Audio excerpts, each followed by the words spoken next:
Nous recevons Richard Millet, nous sommes en compagnie de Romaric Sangars, jeune écrivain qui vient de publier Conversion aux éditions Léo Cher. Il est un proche de Richard Millet, un collaborateur régulier de la revue L'Incorrect et de la revue littéraire dirigée par Richard Millet. Vous aviez publié aussi chez Léo Cher un précédent roman, Les Verticaux, et chez Pierre-Guillaume Deroux, votre pamphlet, plus que jamais d'actualité.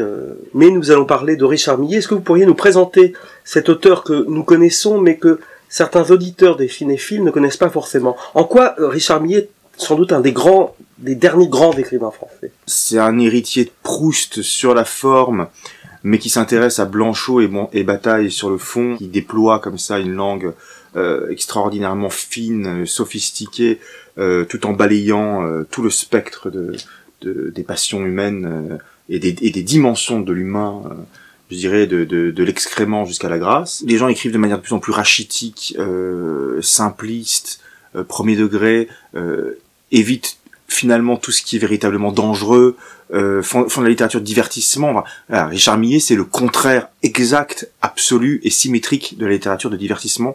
Pour lui, la littérature, c'est un sacerdoce, c'est une confrontation totale, c'est une prise de risque absolue, et d'ailleurs, en l'occurrence, il en a socialement payé le prix de cette manière d'incarner la littérature qu'est la sienne. Il a énormément de références filmographiques, également dans sa littérature, dans sa réflexion sur le monde. Et ces deux livres récents sur Bernard Ménez et Gérard Depardieu sont des livres particulièrement frappants qui dépassent totalement leur sujet, notamment son Depardieu, qui est quand même un exercice qui a quelque chose d'assez bloyen, je trouve, c'est-à-dire qu'il prend la figure de Depardieu, Richard Millet, et il en fait brusquement l'incarnation de toute une époque, de toute une destinée même. Finalement, le corps de Gérard Depardieu catalyse sur lui, dans ses excès, ses diversités, ses exploits. Il catalyse toute la vie française, le déclin français et les génies français en même temps des 40 dernières années. Donc c'est un écrivain qui a un recours au cinéma et à la culture cinématographique particulièrement intéressant, pertinent et original. Nous enregistrons, ce n'est pas la première fois, dans cet appartement merveilleux de Dominique Deroux, de Dominique et Jacqueline Deroux, et Richard Millet, en un sens, est aussi l'héritier de Dominique Deroux. Il a subi d'ailleurs les foudres des mêmes personnes et du même petit monde, et je pense que cet entretien avec Richard Millet fait sens aussi avec le lieu où il est enregistré, donc dans cet appartement qui a vu Ezra Pound, Pierre-Jean Jouve, Dominique Deroux, Gombrowicz. Merci à Richard Millet de nous accorder cet entretien sur le cinéma. Je ne sais pas si vous avez déjà évoqué le cinéma lors d'un entretien filmé. En tout cas, peut-être que c'est le premier. Vous passez après Gabriel Matzneff, Roland Jacquard, Alain Pocard, Michel Marmin, prochainement Alain de Benoît. Ce sont des gens qui ont connu ce que Alfred Ebel appelle l'ancien régime de la cinéphilie, puisqu'ils sont nés entre 1935 et 1945 pour la plupart, et donc ils ont connu cet âge héroïque des cinémathèques, des revues de cinéma, cahiers du cinéma positif, présence du cinéma de Michel Morlet, etc.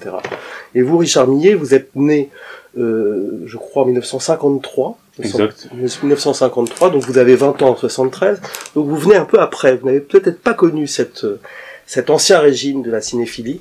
Alors la première question que j'aimerais vous poser, elle est très simple. Est-ce que vous pourriez nous évoquer pour nous vos premiers rapports avec le cinéma, peut-être des souvenirs d'enfance, puis peut-être après votre découverte plus approfondie des grands classiques du cinéma?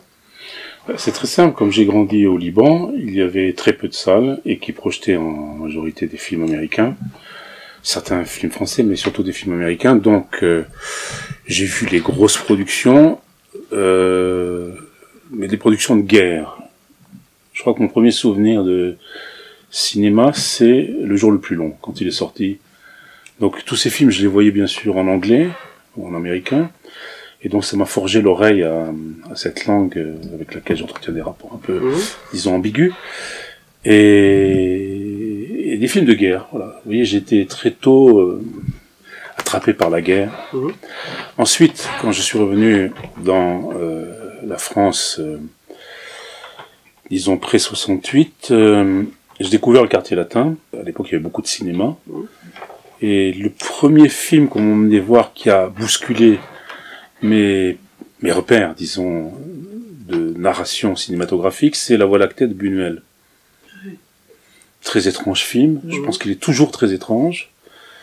Et voilà, ça m'a vraiment bouleversé, ce film. Un peu comme à la même époque, si vous voulez, le nouveau roman que je découvrais à 15-16 ans, ça me... Vous pouvez revenir sur Buñuel, parce qu'il y a des thématiques, j'imagine, peut-être, qui vous faisaient méditer à l'époque, puisque Buñuel est tenté par des questions théologiques, par ses racines catholiques aussi, auxquelles il n'échappe pas complètement. Je pense à La Voie lactée, ou à d'autres films de Buñuel. Alors, Buñuel me fascine parce que, comme tous les anticléricaux, c'est un catholique fervent qui ne veut pas le dire ou qui fait semblant de ne pas le savoir. Mais en réalité, effectivement, il y a une dimension théologique chez lui. Et je pense notamment à des films comme Viridiana ou Nazarine, ou même L'Ange exterminateur. Il y a un passage qui m'avait énormément marqué. Vous vous souvenez du sujet, ces gens qui sont coincés dans un appartement, qui ne peuvent pas en sortir. On ne sait pas pourquoi. La donne, c'est ça. C'est du cinéma fantastique, mais minimaliste. Et à un moment, il y a quelqu'un qui entreprend de trouver une formule maçonnique, Adonai. Je me souviens très bien de ça. Ça fait très longtemps que je l'ai pas revu. Et ça m'avait fasciné. Je me suis dit, voilà, Buñuel, je ne sais pas ce qu'il pense, mais il a raison parce qu'il fait intervenir dans une situation qu'il ne comprend pas. Enfin, je parle des personnages. Il fait intervenir la parole. Et pas n'importe quelle parole, bien sûr, Adonai, Dieu, etc. Vous voyez, voilà. Nazarine, Los Olvidados, par exemple, sont des films complètement hantés par la figure du Christ. C'est tout à fait évident.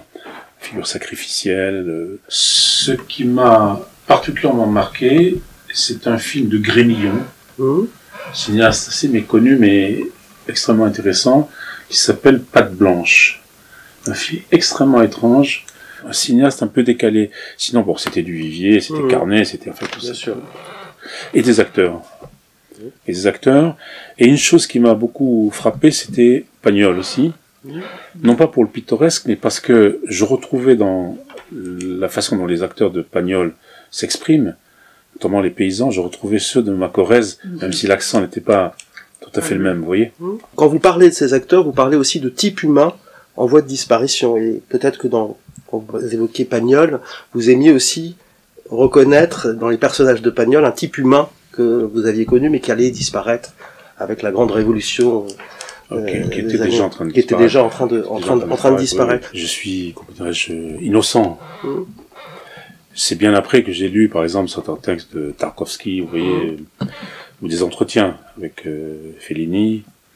Fellini, je l'avais aperçu une fois, d'ailleurs, j'avais déjeuné à Rome avec mon père dans le même restaurant que lui, a fait une espèce de personnage truculent, ça m'avait fasciné. Mon père m'avait dit, tu vois, c'est Fellini.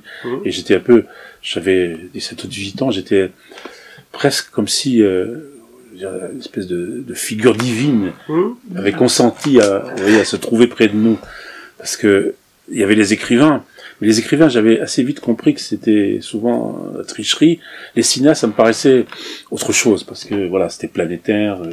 Il y avait le rapport à l'image. Et il y a le rapport à l'image, etc. Puis il y avait la façon dont ils créaient des types humains, dans tout cas dont il est suscité, et notamment Fellini. Les femmes. Les femmes felliniennes, oui. Les femmes felliniennes, mais c'est pas ce qui m'intéresse le plus chez les femmes. Les femmes féminines, les femmes felliniennes, c'est pas mon type de femme. Oui, voilà. Très bien. Est-ce que vous pourriez évoquer encore une fois, j'insiste, votre découverte du cinéma, ses réalisateurs, ce cinéma, alors, vous avez une culture par la télévision, de la culture du cinéma populaire français, me semble-t-il, mais est-ce que vous vous intéressez aussi aux grands classiques américains, et lesquels, au cinéma italien, au cinéma japonais?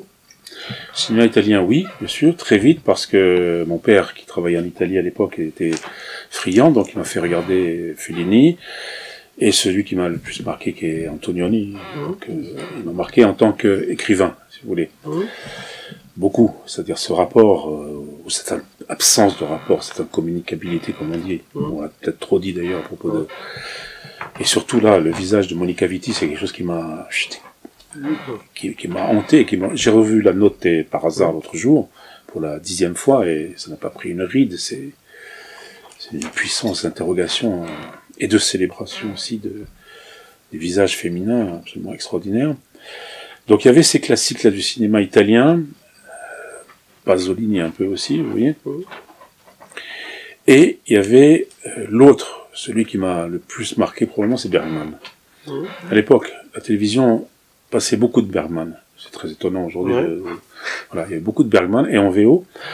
Et donc j'ai vu Persona, j'ai vu La Source, j'ai vu Les Fraises Sauvages, j'ai vu, et surtout un film qui m'a marqué énormément, Le Silence, parce que je faisais à l'époque la relation entre Le Silence de Bergman et Le Silence qui est au centre des interrogations, disons, de Blanchot, de Louis-René Desforêts, que je lisais à l'époque. Vous voyez, donc, même si ça n'a rien à voir.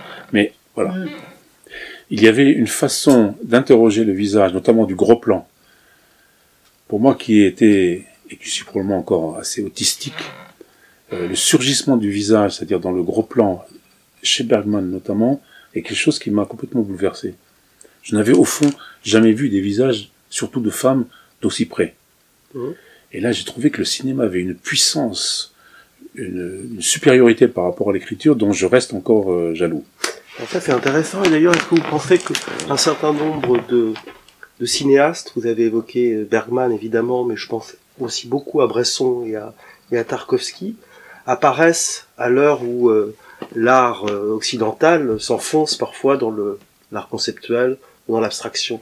Est-ce que ce ne sont pas des successeurs aussi de la grande peinture occidentale, ces cinéastes? C'est indéniable qu'il y a par exemple, dans le 7e saut de Bergman ou dans Dies Irae de Dreyer, il y a vraiment des références à la peinture flamande. Vous situez bien la singularité du cinéma par rapport à l'écriture, sa puissance d'évocation, comme vous le disiez. Et la voix. Et la voix, évidemment. La voix, ça aussi, c'est extraordinaire. La voix de Delphine Seyrig a hanté mon adolescence. J'ai revu, par exemple, le film de Chantal Akerman, Jeanne Dillman. Oui, je sais pas si vous voyez ce que c'est. Voilà. Je me suis dit, j'avais vu ce film quand c'est sorti en 75, je vais essayer de le revoir. On voit quasiment une femme en temps réel, les gestes qu'elle accomplit du quotidien, en temps réel, sauf la prostitution à laquelle elle se livre discrètement chez elle. Et je me suis dit, est-ce que ça va tenir? Et ça tient. On se dit, mais je vais pas supporter de voir une femme en train d'éplucher des pommes de terre pendant un quart d'heure, parce que c'est comme ça qu'on voit. Pas sans un mot. Mais il y a ce visage extraordinaire. Il y a cette qualité de silence. Comment filmer le silence? C'est ça, voilà. Je reviens à ce que je dis tout à l'heure. Comment filmer le silence? Akerman est parvenu avec ce film Jeanne Dillman. Bergman, n'en parlons pas. Bresson, aussi, et encore plus peut-être Tarkovsky. Vous voyez bien. Avec ceci, chez Tarkovsky, qui a un traitement, disons, du montage et de la narration qui, alors là, dans Le Miroir, notamment. Le Miroir. C'est un chef-d'œuvre du point de vue du montage et de la narration, avec des flashbacks, je n'aime pas parler en franglais, mais enfin, des retours, un mélange entre les personnages. Exactement. Qui est assez, qui peut d'ailleurs inspirer peut-être un écrivain. On sait que Tarkovsky était aussi un écrivain, et a été inspiré par la littérature russe. Et son journal est extraordinairement intéressant. Il a été publié par les Cahiers du cinéma, et il y a dedans des considérations très très politiquement incorrectes. Ah bah oui, bien sûr. Que je suis étonné que les Cahiers du cinéma aient accepté. Je me suis dit, ils acceptent bien des choses de Godard qui sont pas très politiquement correctes non plus. Tarkovsky, il faut rappeler aussi que quand on voit un livre sur Le Miroir, c'est une réflexion aussi sur le rôle historique chrétien de la Russie. Il y a un passage ici de cette lettre de Pouchkine à Chadaïev où il dit malgré tout la Russie restera toujours la muraille de la chrétienté, même si chez les Russes il n'y a pas la chrétienté est un mot qu'ils n'aiment pas trop, parce que ça leur rappelle le catholicisme, mais il y a une réflexion, et on peut penser que Tarkovsky est un grand cinéaste slavophile et réactionnaire, grand russe. Ah, complètement. Voilà. Ah, bien sûr. La découverte de Tarkovsky m'amène à ce que j'avais oublié de vous dire tout à l'heure, c'est qu'il y avait une troisième dimension dans ma découverte du cinéma, qui était un petit ciné-club qu'il y avait au lycée, à Vincennes, quand j'étais élève. Il y avait quelques films comme ça, dont Andrei Robliev, qui était représenté, donc, qui était projeté, je veux dire. Et donc ça, c'était aussi un choc, hein, même si je comprenais pas parce que c'était Clicone. Mais bon, Et comment était reçue d'ailleurs l'œuvre de Tarkovsky dans les années 70 en France?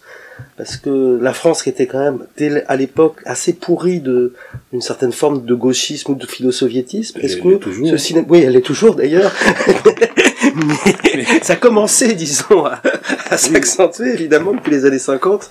Mais est-ce que chez Tarkovsky, la dimension religieuse de Tarkovsky, est-ce qu'elle ne heurtait pas On l'a gommé, on l'a gommé. On peut lire Tarkovsky comme une espèce de Bergman russe, vous voyez. D'accord.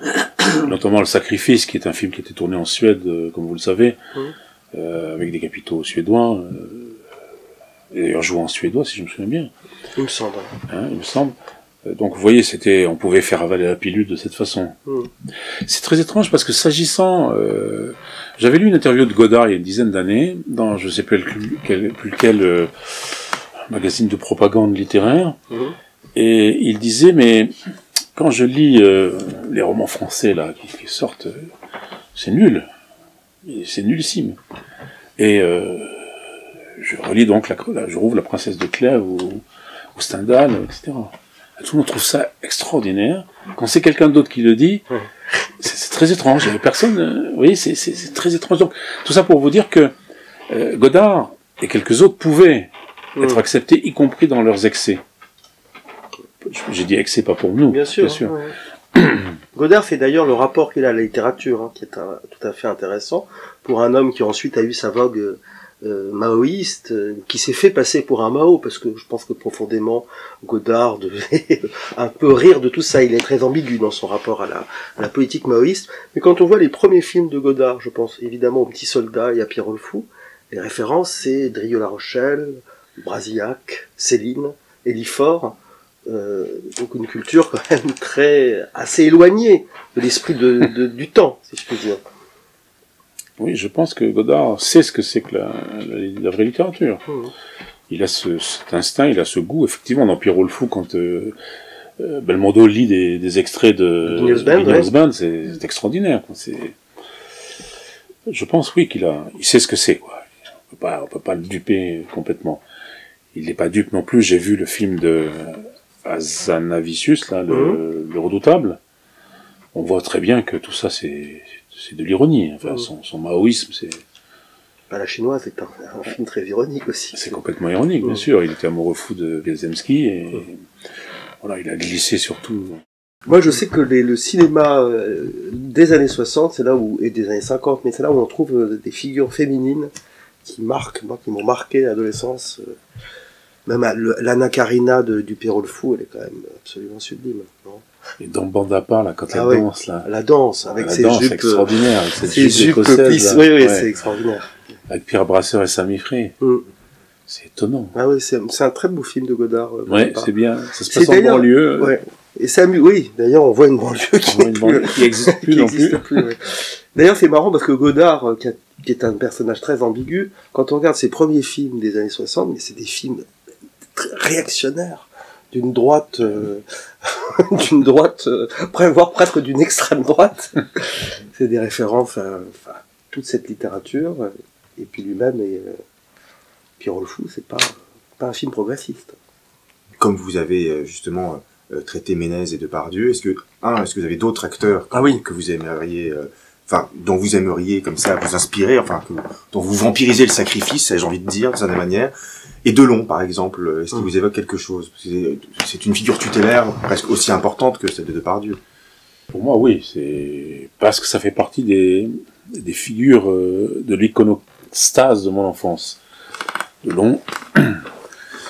Et puis il a joué quand même un certain nombre de films qui sont inoubliables. Voilà. Puis le personnage m'intéresse aussi. L'Indochine, des choses comme ça, extrêmement complexes, comme disent les gens de gauche quand ils veulent pas assassiner. C'est une figure complexe. Alors qu'elle est quand même très situable. Ça serait quelqu'un d'autre, ce serait facho, immédiatement. Et que pensez-vous, Godard m'y fait penser, au rapport que les cinéastes français ont entretenu avec la littérature? C'est la singularité, on est une patrie littéraire en France, en tout cas on l'a été longtemps, et il y a un rapport, que ce soit chez Rohmer, chez Godard, et même de manière plus lointaine chez les cinéastes français des années 30, du grand cinéma classique populaire français, il y a un rapport singulier et particulier à la littérature qu'on ne retrouve pas forcément dans d'autres cinémas. Et comment, selon vous, ils traitent cette matière littéraire, ces cinéastes? Quel est votre regard d'écrivain? Je suis très partagé parce que, d'abord, je pense que un grand livre, sauf exception, je pense à Bresson, n'est pas adaptable. Bon, le journal d'un curé campagne s'y prêtait mieux parce que il y a des séquences Mais avoir réussi à faire Mouchette, c'est quand même un tour de force extraordinaire. Mais il n'a pas fait Monsieur Wynne. Monsieur Wynne qui est d'une complexité. Vous voyez, Mouchette, c'est court. C'est presque une nouvelle. Donc il y a cette problématique-là. Je pense que les petits livres ou les livres, disons, médiocres au sens littéral du mot, peuvent donner de grands films. Vous pensez à des films en particulier adaptés de petits livres? Je pense, je sais pas, la chienne de Georges de la Fourchardière. Qui lit la chienne de Georges de la Fourchardière aujourd'hui? Ça a quand même donné un des films de Renoir avec Michel Simon qui est assez extraordinaire. Vous voyez? Ou je sais pas, La Bandera. C'est qui? C'est Budivier. C'est Macorlan. Ou Macorlan. C'est des petits maîtres, tout ça. Petits maîtres intéressants. À côté des petits cons d'aujourd'hui, c'est des géants. Vous voyez, mais c'est quand même bon. Si on prend l'échelle, c'est de petits maîtres. Piala Bernanos, c'est là aussi extraordinaire, c'est une des exceptions. Mais c'est très étrange que Bernanos ait suscité autant de réussite. Sous les feuilles de Satan de Piala est très réussi. Sous les feuilles de Satan, c'est un film extraordinaire. Aussi grâce à la musique de Dutilleux qui porte le film. L'autre partie de la chose, de l'affaire, c'est le rapport des cinéastes à leur langue, à la langue française. Notamment chez Romer, par exemple. C'est une langue extrêmement travaillée, très proche, plus proche de Marivaux et du 18e qu'autre chose. Vous voyez, c'est allant même, comme chez Bresson, jusqu'à retravailler la langue du Moyen-Âge, ou traduite de l'ancien français, si on peut appeler ça traduire, vous voyez, pour en faire quelque chose de complètement inclassable. Ça, c'est extraordinaire. Et il y a aussi l'autre dimension qui est quelque chose entre Prévert et Audiard. C'est-à-dire là aussi quelque chose d'extrêmement travaillé. Chez Prévert, ce réalisme poétique, et chez Audiard, une espèce de, voilà, le bon mot, mais le bon mot qui serait la version populaire du mot d'esprit du XVIIIe siècle, vous voyez. Et ça, il faut savoir d'ailleurs qu'Audiard était un grand lecteur, et puis quelqu'un qui avait vu beaucoup Sacha Guitry. Ils peuvent paraître étonnants de les rapprocher, parce qu'on a... Mais je pense pas, non. Ouais. Non, parce que je pense qu'il y a Sacha Guitry aussi. Sacha Guitry, c'est un peu le Romer rigolo, quoi. Il y a comme ça quelque chose de, vous voyez, d'extrêmement travaillé là aussi. Puis pas une parole. C'est un peu comme Jouvet dans sa diction. Pour Jouvet, il n'y a pas un mot, pas un silence qui ne soit travaillé. Rien n'est naturel chez Jouvet. Mais Romer aurait voulu écrire, lui. Oui, il a écrit. Il a écrit un premier roman. Et donc, lui, c'est la différence entre... Il s'est accompli dans le cinéma en regrettant de ne pas le faire comme romancier. À mon avis, il n'est pas le seul. Je pense qu'il y en a beaucoup d'autres qui... Piala, lui, il voulait être peintre. Oui. Il y a des toiles de Piala qui ne sont pas très convaincantes, il faut bien le dire. Mais Romer, oui, effectivement. Les 6 contes moraux, c'était d'abord 6 nouvelles, en fait. Oui, c'est ça. Oui, 6 nouvelles. Certaines mauvaises langues, et je pense qu'il faut faire un sort à cette idée que les cinéastes sont des écrivains ratés. C'est parfois il y a un lieu commun. Aujourd'hui, on voit beaucoup de petits minets post-littéraires faire des films. C'est une nouvelle mode en France, comme ça. On fait un roman, après on fait un petit film, après on fait une petite pièce de théâtre, vous voyez. C'est-à-dire une espèce de confusion. Au fond, c'est la même chose, mais vous voyez, avec divers appareils. C'est complètement scandaleux, parce que c'est l'âge des improvisateurs. Enfin, ils s'improvisent, cinéastes. Voilà, ils s'improvisent cinéastes, mais on s'aperçoit... Vous savez, je fais depuis 2-3 ans une expérience très étrange. Je regarde beaucoup de films que je devrais pas regarder. Parce que... Oui, alors, j'ai oublié d'ailleurs de dire à nos auditeurs que vous écrivez maintenant régulièrement dans la Revue des Deux Mondes, et vous avez une chronique justement sur le cinéma. Voilà. Sur le cinéma contemporain, mais aussi vous revenez, on en parlera tout à l'heure parce que c'est un film que nous aimons beaucoup avec Christophe et avec peut-être Romaric, je crois qu'il l'a vu, qui est La Maman et la Putain, mais vous avez consacré un article aussi à La Maman et la Putain. C'est affligeant parce que vous avez l'impression de voir le même film. Qu'il parle de Rodin, qu'il parle de, je sais pas, des déboires d'une femme à Châteauroux, Van Gogh, pas celui de Piala, hein. Non, voilà. J'entends. Gauguin, etc. Et tous les petits sujets, disons, à la mode, sociale, bien sûr, avec, si possible, un migrant ou deux dedans, parce que c'est très vendeur. On a l'impression de voir ce qu'on lit dans la rentrée littéraire. Savoir que c'est la même chose. C'est-à-dire c'est un produit autocensuré, formaté, à mon avis pour passer par le filtre de la production, et insignifiant et donc non regardable. Ce qui est flagrant dans ces cinéastes contemporains, notamment français, c'est de voir à quel point on sent que la culture de base, ou la culture traditionnelle qu'avaient ces grands cinéastes jusque dans les années 70, s'est tellement effondrée qu'il n'y a plus de référence ni à la peinture, ni à la musique, ni à la religion, ni à la, au fond, catholique, grec, romain, celte, que sais-je. C'est le cinéma d'un petit monde. Oui, c'est le cinéma d'un petit monde. C'est un cinéma narcissique. Oui, narcissique, c'est ça. Complètement narcissique, mais avec des cautions sociales, comme je disais. Oui. Par exemple, j'ai vu le dernier Haneke, qui est absolument nullissime. Alors que j'admirais beaucoup les premiers films d'Haneke, qui étaient terrifiants, qui étaient dantesques, pour le coup. Une espèce d'exploration de la violence criminelle de la société, autrichienne mais européenne. Là, il nous fait le coup des migrants, carrément. Oui, donc, on dirait un téléfilm. Tous ces films ressemblent à des téléfilms. Au fond, sont des téléfilms, parce qu'ils sont produits par les chaînes, entre autres. Vous voyez? Et de la même façon que tous les romans français de la rentrée sont des téléfilms. C'est pareil. D'ailleurs adapté en téléfilm. Et souvent, ils s'adaptent, on sait plus qu'ils s'adaptent. Courant. Oui, etc. Avec une bonne conscience, avec tout ce que vous voulez. Donc, Godard peut dire, il le dit depuis longtemps, qu'effectivement, le cinéma est mort, parce que, comme la littérature, on n'accepte plus l'ambiguïté, la contradiction, la violence, le péché. Non, le péché, ça n'existe pas. Ouais.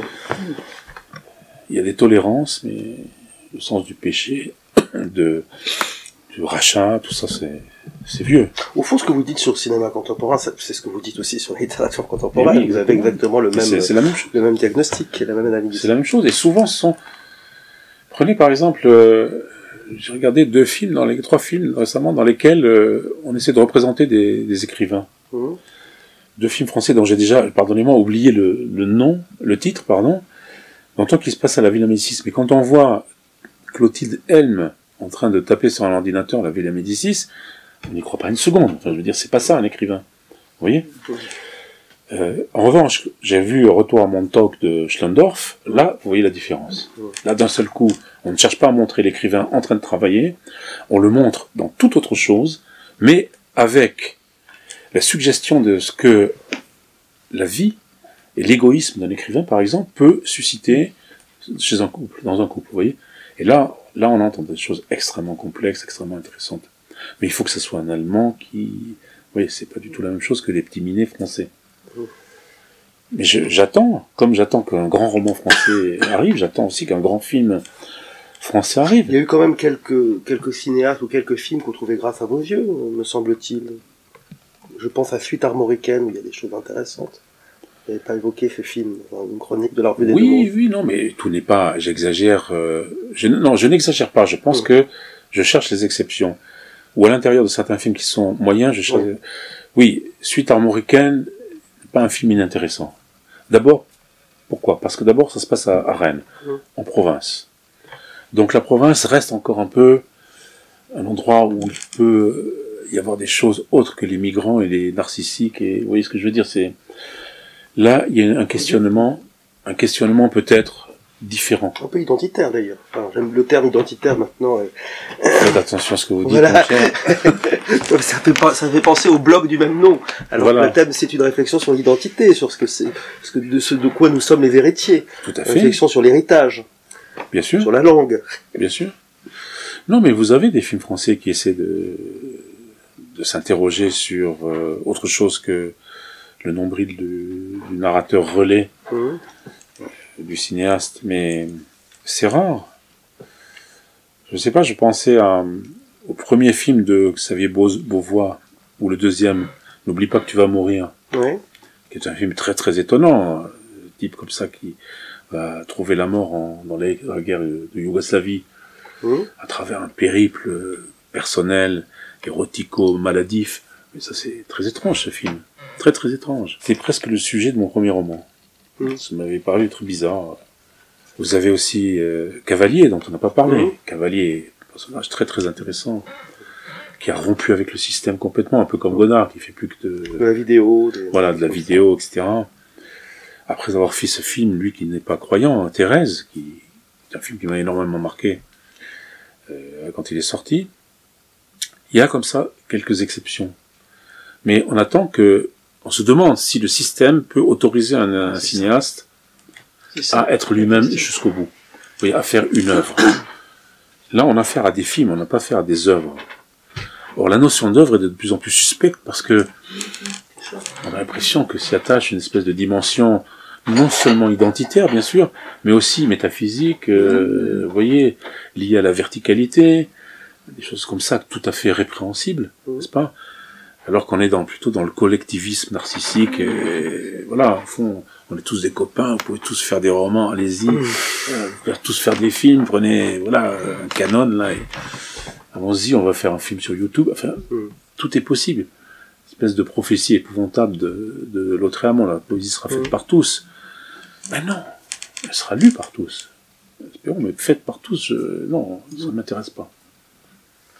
En fait, les surréalistes, il y a une branche du surréalisme, notamment de Sarah, je crois, à un moment donné, qui fait une espèce de parodie de l'âge du Saint-Esprit tel qu'il était fantasmé par les Portugais à une époque. Enfin, je mélange peut-être des références. Chant de fleurs, surtout. Oui, voilà, c'est ça, exactement. Et il y a une espèce de version parodique, sauf que l'Esprit Saint devient la poésie sans qu'on puisse véritablement définir. En réalité, ce qu'ils entendent par poésie, c'est un peu un mot comme ça, totem, qu'ils secouent, et c'est un peu une parodie.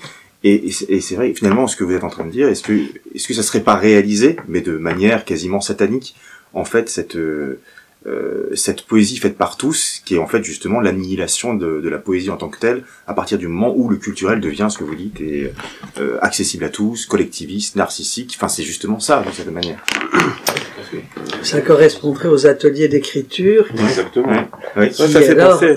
mais en même temps, c'est ça, tout d'un coup, chacun s'improvise ou se croit. Se croit tenu, même, on suggère, Oui. l'appareil post-culturel suggère que vous devez, Oui. c'est un devoir, vous devez jouir et vous devez faire un roman.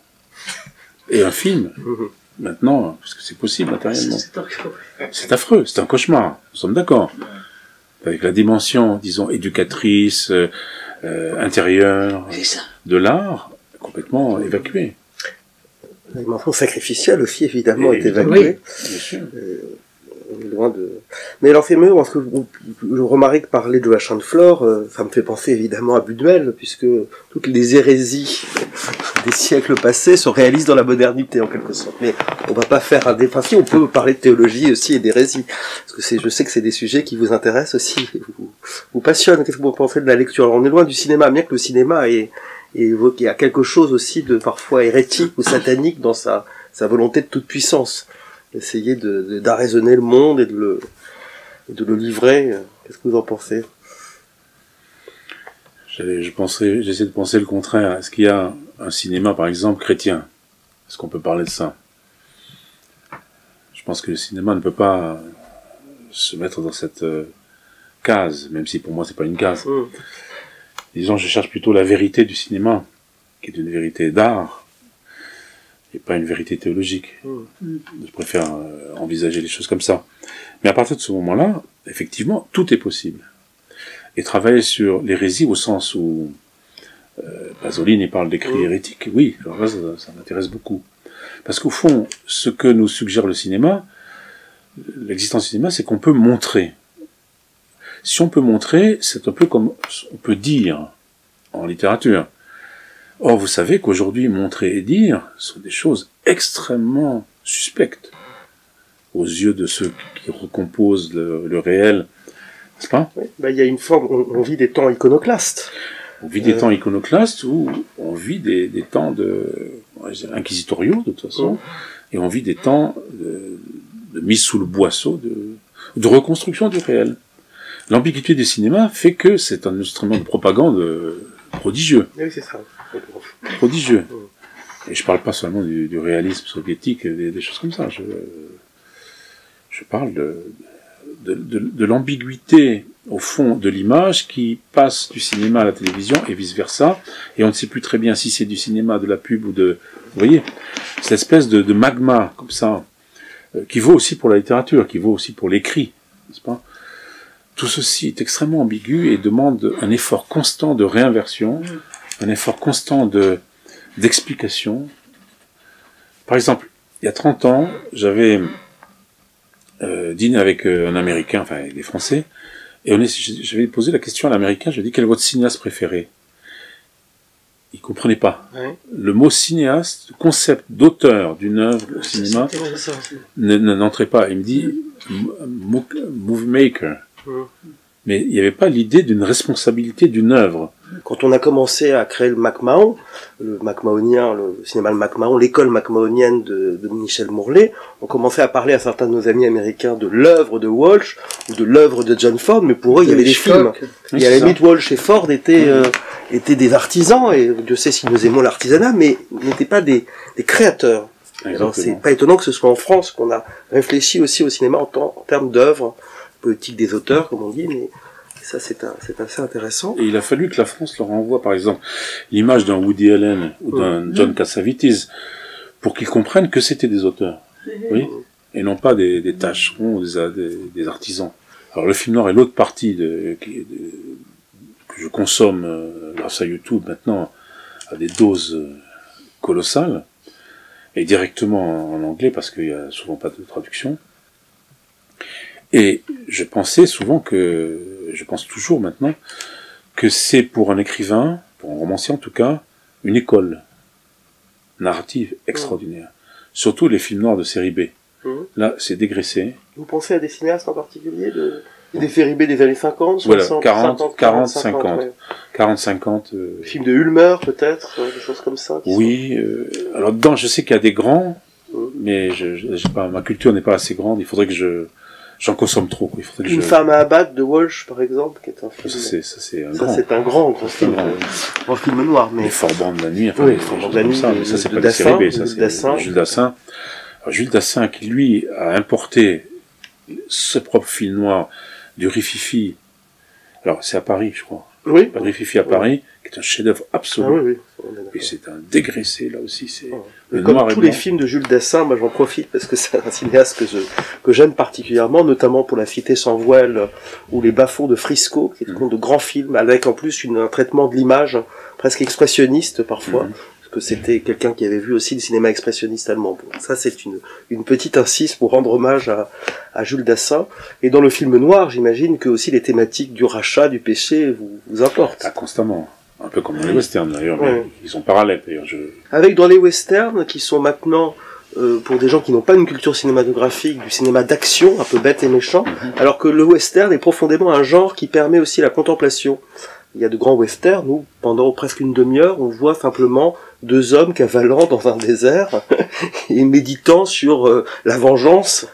Je pense évidemment à La prisonnière du désert, mais un film, alors là, qui est très ancré dans la culture biblique américaine et catholique, puisque c'est un film de Ford. Ford est d'origine irlandaise, il est mort d'ailleurs avec un chapelet dans la main, ce qu'on se garde parfois de dire. Comme va mourir Romaric. Comme va mourir Romaric un jour, le plus tard possible, avec un chapelet dans la main. Et je pense notamment au Fils du désert.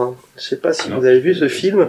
C'est une nativité, puisque c'est une bande de voyous qui découvrent un enfant abandonné. Sa mère, ils viennent d'être une colonne de pionniers a été attaquée par les Indiens. On est le 22 décembre et la mère leur confie à ces trois bandits en fuite l'enfant. Et ils vont devoir aller porter l'enfant à la tante qui habite Jérusalem.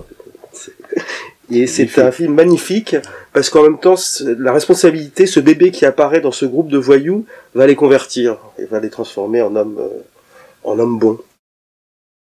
Je suis un énorme consommateur de romans policiers. Et ce qui m'intéresse dans le roman policier contemporain, c'est sa complexité, disons. C'est-à-dire que le détective n'est plus seulement quelqu'un sans passé ni histoire, mais là, il est chargé d'une dimension sociale. Mais chez Nick Mankel, enfin des gens comme ça, vous voyez. Alors, c'est très bien, mais je trouve que le social envahit trop le roman policier. Donc ça devient politiquement suspect pour moi, c'est-à-dire politiquement correct. Mmh.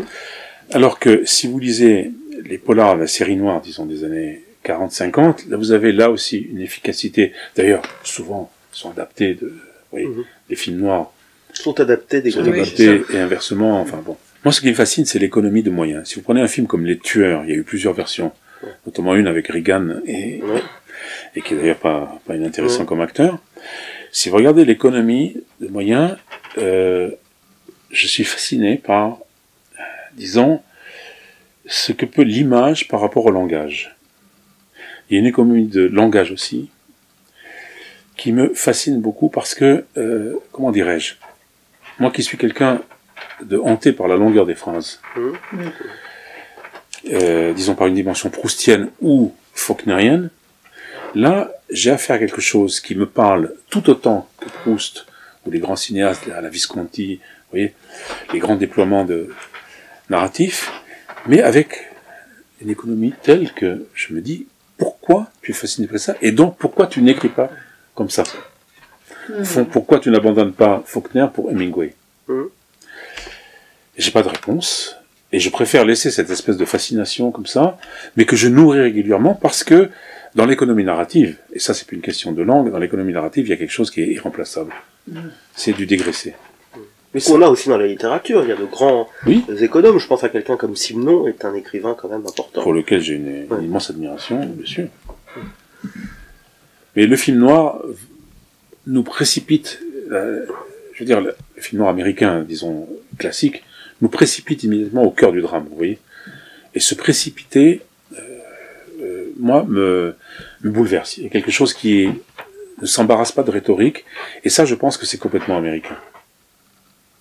Même Simenon a une dimension, on sent qu'il a lu un certain nombre de classiques, on sent que Balzac n'est pas très loin, vous voyez, et même peut-être la volonté de rivaliser, même s'il ne l'a pas dit comme ça, avec... C'est une comédie humaine, l'œuvre. Exactement, c'est une comédie humaine.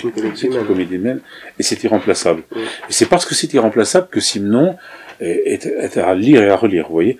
Et aussi, les adaptations de Simenon sont souvent extrêmement intéressantes. Tout à fait d'accord. Notamment je crois, Duvivier avait adapté... Duvivier, Chabrol,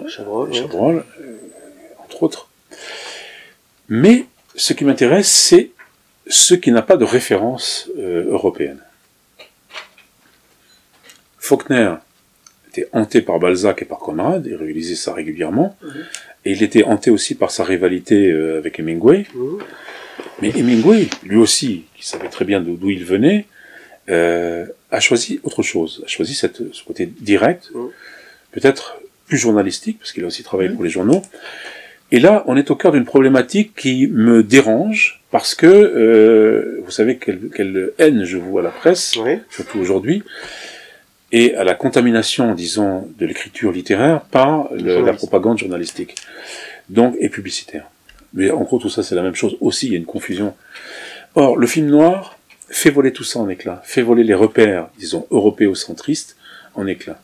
Et pas au profit d'un, je sais pas quel débagouli politiquement correct, et pas du tout. Au contraire, il les fait voler en éclats pour nous amener à des choses qui nous concernent directement, et qui ont à voir avec le sacrifice, avec le meurtre, avec le rachat, avec l'expression, avec toutes ces choses-là, avec la question de la femme. Très étrange. Femme fatale, mais une fois qu'on a dit femme fatale, dans les films noirs, on n'a rien dit du tout. Oui, c'est même la tentatrice. Oui. Plus que cette... Oui, mais en même temps, voilà, on peut pas la réduire non plus à ce schéma. Et en fait, je me rends compte qu'on peut pas réduire ces personnages qui souvent nous paraissent très stéréotypés, on peut pas les réduire à ce qu'ils semblent être. Parce qu'il y a un drame, il y a une noirceur, noire, n'est pas utilisé en vain, il y a une noirceur qui est celle de l'âme humaine. Et c'est là que c'est extrêmement intéressant. Vous voyez? Et c'est là, ce sont des leçons d'écriture, même pour des écrivains. Même si je ne m'en sers pas, quand j'écris, je suis obsédé par ça.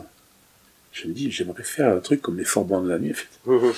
On l'a souvent dit, hein, c'est un cliché de dire que le western, par exemple, comme certains films noirs, est une réadaptation de la tragédie. Oui, alors moi, j'aimerais pas vous contredire, mais quand vous parlez du regard qui se descend par rapport à l'Europe, il faut savoir quand même que beaucoup de grands cinéastes américains sont des Européens, qui sont des Viennois, viennent d'Autriche, viennent d'Allemagne, sont des exilés, et sont nourris aussi par la grande culture européenne. Oui, mais ce qui me fascine, c'est qu'on le sent pas.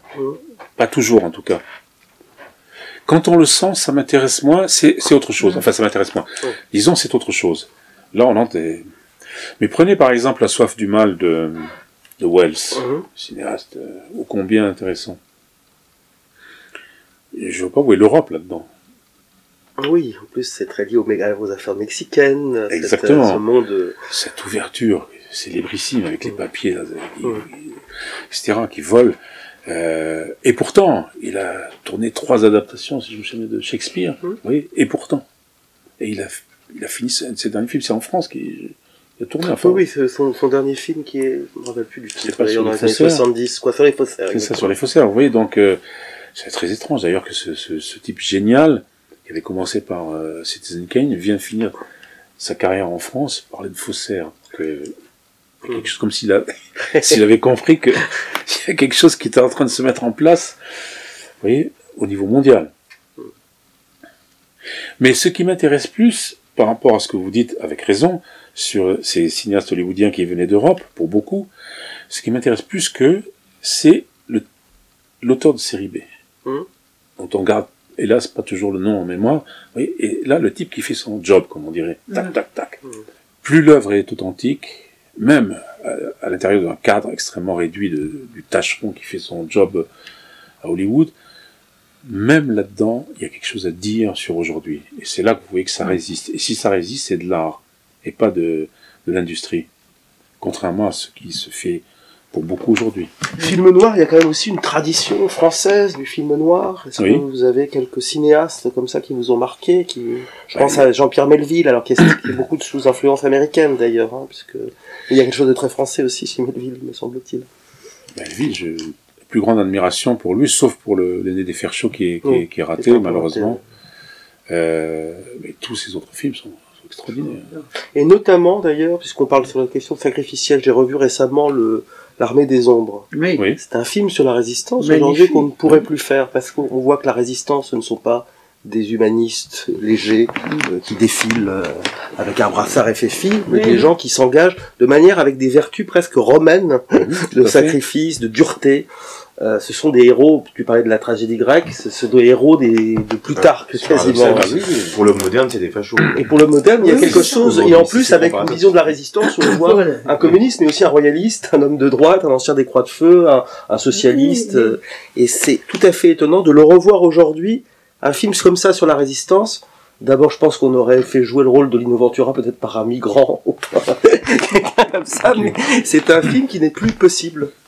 Possible. Il y a beaucoup de choses d'ailleurs qui sont plus possibles. Mais effectivement, vous avez raison, cette dimension plutarchienne. Je pense à Paul Meurice, qui écrit des traités de philosophie ou de mathématiques, je ne sais plus. C'est tout à fait fascinant, ce type comme ça, au milieu des ombres. Il écrit ça, et même Ventura est au-delà de toute caricature. C'est extrêmement intéressant, même Signoret, pourtant, Dieu sait. Oui, Signoret, elle est très étonnante. Signoret est très bien là-dedans. Très bien. Très bien. Et puis avec un jeu d'ailleurs aussi sur le silence, puisque l'attente, quand Lino Ventura attend sous la garde de ce soldat allemand, et dont on ne voit d'ailleurs que l'ombre comme ça, c'est assez saisissant. Et Melville travaille aussi le silence, le son, le bruit des portes qui claquent. Léon Morin. Ah non, Léon Morin. Voilà. Belmondo et Riva. Et Riva. Autre femme qui fait rêver par sa voix beaucoup. Films de Duras, tout ça. Qui sont d'ailleurs d'excellents films, je trouve que parfois. Duras, Antidurafien primaire, je trouve que Hiroshima mon amour est quand même un film important. C'est un très beau film. Et j'ai revu la Musica sur YouTube. C'est pas si mal que ça. C'est très années 60, avec la sœur de Jodassin, la fille qui était ravissante. Et Robert Hossein tout jeune, film très très étonnant, c'est du Duras concentré, mais magnifique, avec cette patine des années 60, qui est quand même ce que le cinéma aussi autorise pour quelqu'un de ma génération, c'est-à-dire qui avait 10 ans en 63, vous voyez, donc tous ces films-là me parlent aussi de moi, vous voyez, il y a une espèce de, comment dirais-je, d'image globale grâce au cinéma des années 60. Et surtout, ce qui me fascine, c'est la rumeur des années 60 qu'on entend. Si par exemple, vous écoutez bien À bout de souffle, vous avez la rumeur de Paris en 59, Ça, pour moi, c'est extrêmement précieux. Si vous écoutez d'autres films de Piala, comme ça, vous avez la rumeur comme ça, de cette époque. Par exemple, lorsqu'Antonioni filme ses banlieues de Rome ou de Milan, comme ça, complètement déserte, avec un vélomoteur qui passe, qui creuse le silence. Voilà, ça me parle énormément, vous voyez. Mais d'ailleurs, quand on voit ce cinéma des années 50 et 60 aujourd'hui, ce sont aussi des témoignages sur certains types d'hommes, de femmes, certaines attitudes. On en parlait avec Romaric tout à l'heure, des gestes, des manières de se vêtir, de parler, de manger, même de prendre son verre. Justement, c'est ça. Donc voilà, c'est pour ça que c'est une manière d'introduire justement à votre livre sur Ménez et aussi à votre livre sur Depardieu, parce que à mon avis, ce sont des livres sur le cinéma, sur l'acte, qu'est-ce que c'est que des acteurs, mais aussi sur une réflexion sur des types d'hommes et sur la disparition de ces hommes. Ces manières même de bouger dans l'espace. Oui, que le cinéma peut conserver des gestuels, des timbres de voix, des inflexions, des choses que les autres arts ne peuvent pas préserver de manière aussi précise et qui sont très subtiles. Et on a l'impression du coup que vous servez du cinéma pour pouvoir, comme support, pour pouvoir dire autre chose en fait, mais comme indice, qu'il y a une stratégie un peu là-dedans, pas du tout au sens d'un calcul, mais qu'il y a un recours, en tout cas. On assiste en littérature à la raréfaction, disons, du personnage, du type balsacien, type mauriacien, même, vous voyez, ou même le personnage bernanosien. Tout ceci n'existe plus aujourd'hui. Il y a une espèce de zombies qui traversent les romans contemporains et on les oublie. Mais certains acteurs débordent cette affaire du personnage plus ou moins ectoplasmique et ils sont rares eux aussi. Bon, Depardieu, évidemment, c'est quelqu'un qu'on a vu d'emblée imposer un corps et une voix. J'étais fasciné par, je sais plus qui en parle, si c'est lui ou Gabin, quand il tournait l'affaire Dominici. À un moment, il y a eu une scène où Gabin a dit « J'ai senti que je devais lui passer le témoin. » Tac. Oui, vous vous souvenez? Oui, et puis aussi dans un beau film de Corneau, Le choix des armes, où Montand dit un peu plus tard, qu'un film pas mal, Le choix des armes, où Montand dit c'est un beau film, Corneau, quoi, vous connaissez très bien Michel. Qui était un ami de Michel. Il y a Montand, alors c'est début 80, fin 70, donc c'est assez récent. Montand dit, j'ai senti quelque chose aussi. Oui, parce qu'il a un rôle de voyou absolument extraordinaire dans ce film de Corneau. Le choix des armes d'Alain Corneau, où vous évoquez Depardieu et son rôle de voyou, justement, il y a un rôle important. Ce qui avait frappé à l'époque, si vous voulez, c'était la dimension brute, à tous les sens du mot. Gardons la polysémie du mot du brut, vous voyez, de Depardieu dans ce film, qui est assez terrifiant. C'est un tueur, enfin un voyou qui devient un tueur, ou qui est un tueur. Et effectivement, vous dites qu'il y a eu aussi un passage de relais entre Montand, autre figure tutélaire, canonique, avec la dimension politique en plus de celle de Gabin, à Depardieu. Depardieu, là, avait écrasé un peu tout le monde, avoir renvoyé les papilles à leur... Mais c'est le corps, moi, qui me fascine. Le corps entier. Ça va, la voix, les variations du corps, vous voyez, et un corps qui traverse comme ça 40 ans d'histoire française, et pas seulement française, puisque je suis étranger. Et à partir de ce moment-là, on peut se demander s'il n'y a pas une incarnation. De quoi est-il, non pas le nom comme dirait l'autre, mais l'incarnation. On est bien obligé de dire c'est un acteur français, donc la plupart du temps il joue français, donc c'est l'incarnation, disons, pour aller vite, de la France. Mais une fois qu'on a dit c'est l'incarnation de la France, on a l'impression de dire De Gaulle est l'incarnation de la France. Donc c'est pas tout à fait la même chose. Il est l'incarnation de la France dans la mesure où, à mon avis, il exprime ce qu'est la France. J'aime pas beaucoup le vocabulaire essentialiste, mais on peut essayer par métaphore de le garder. Disons, il est l'essence de la France, parce qu'il a tout joué. Or, cette totalité des rôles, que ça soit Tartuffe ou Monsieur de Sainte-Colombe, non, je sais pas lui, Sainte-Colombe, c'est Marais, plus le voyou de Corneau, plus des tas de films grotesques, Francis Weber, enfin, des choses comme ça, plus des rôles, Soleil de Soleil, Donissant, enfin, il a tout fait. Il a tout fait, y compris Christophe Colomb, mais vous voyez, des choses comme ça. On est obligé de se demander ce que ça veut dire. Est-ce qu'il n'est pas aussi il incarne pas, il fait une sorte de permanence de l'aide d'un certain type de français, Depardieu, malgré l'évolution de cette société de plus en plus américanisée, hygiéniste, etc. D'ailleurs, je suis toujours fasciné de voir que Depardieu prend quelque chose de plus en plus monstrueux au fur et à mesure où ces êtres, on les croise de moins en moins dans la rue. C'est-à-dire que, à l'heure de Caroline de Haas, Depardieu incarne l'exact contraire de cette chose, de cet être. Incarnation complètement physique.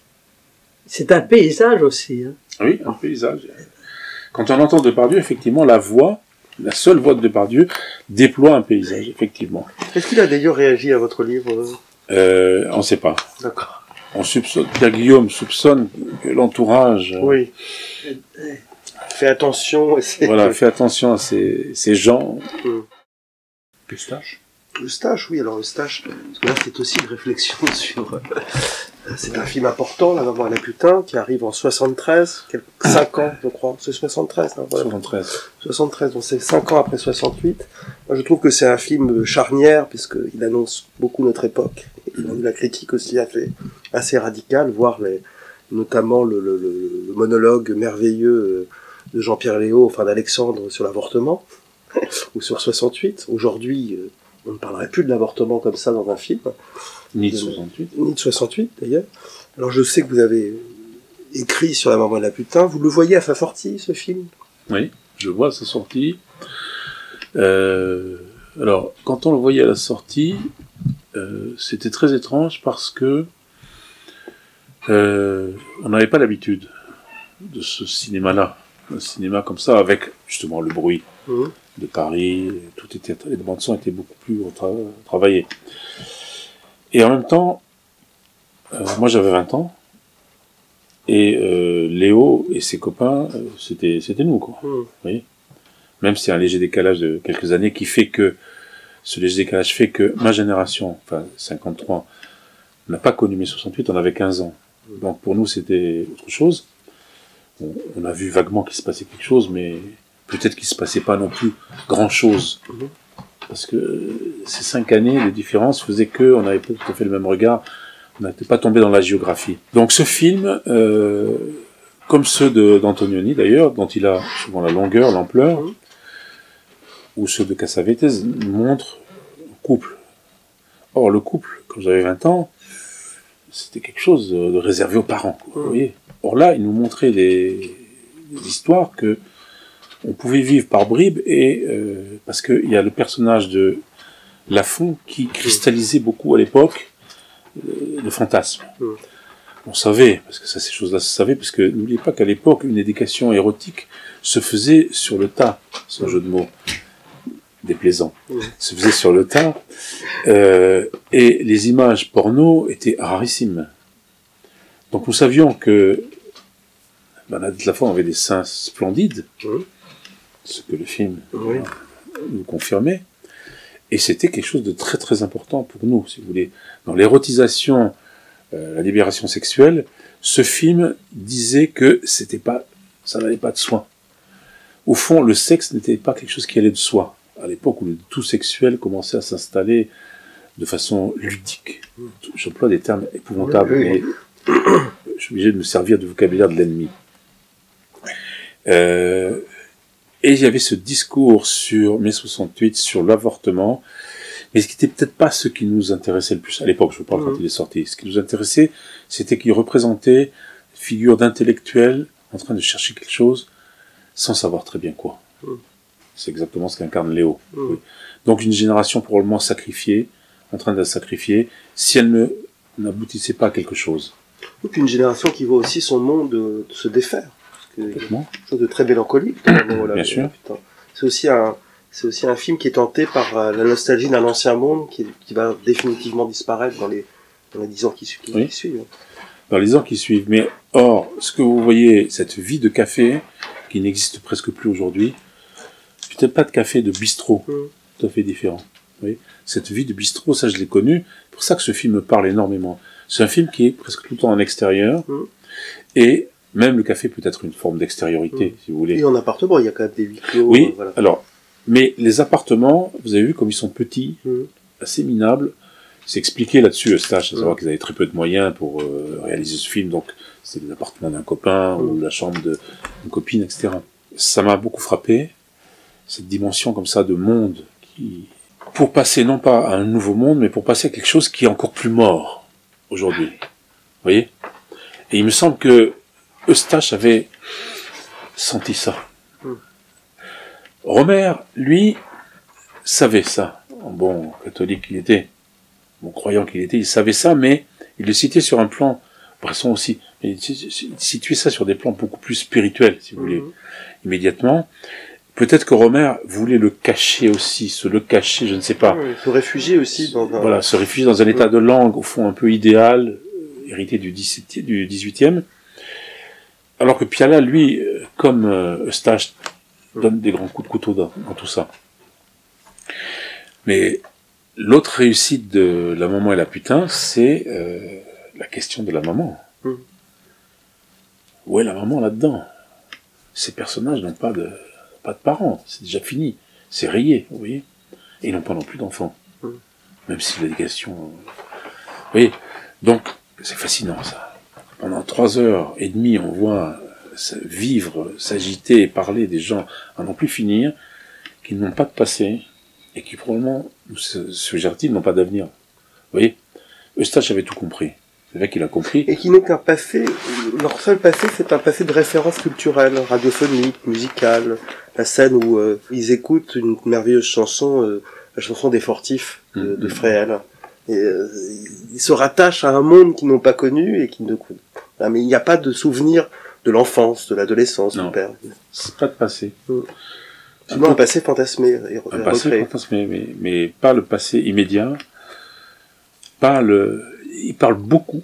Il parle beaucoup d'eux, mais c'est pas du narcissisme, de la complaisance. Il parle beaucoup d'eux, il n'arrête pas de parler d'eux parce qu'au fond, ils sont à la recherche de ce qu'ils sont. Une quête comme ça, identitaire, pardonnez-moi. Quête de soi qui n'a plus lieu d'être aujourd'hui. Aujourd'hui, on est dans le néant. On est dans le simulacre, on est dans toutes ces choses-là. Là, on est encore dans un réel. Et le génie de Eustache, c'est d'avoir filmé ce réel. Oui. Le bruit de Paris, j'y reviens encore. Écoutez, c'est plus le même que celui d'aujourd'hui. Ça n'a plus rien à voir. C'est plus les mêmes personnes. C'est plus les mêmes personnes. On ne parle pas français de la même façon. Vous voyez? Le français parlé par Léo, avec tous les défauts de Léo, volontaire ou pas, peu importe. Mais c'est un français extrêmement construit. Vous voyez? Celui de Françoise Lebrun est absolument magnifique. Aujourd'hui, je comprends pas. Romain Durif, je suis obligé de poser un stéthoscope sur l'écran parce que je comprends pas ce qu'il dit.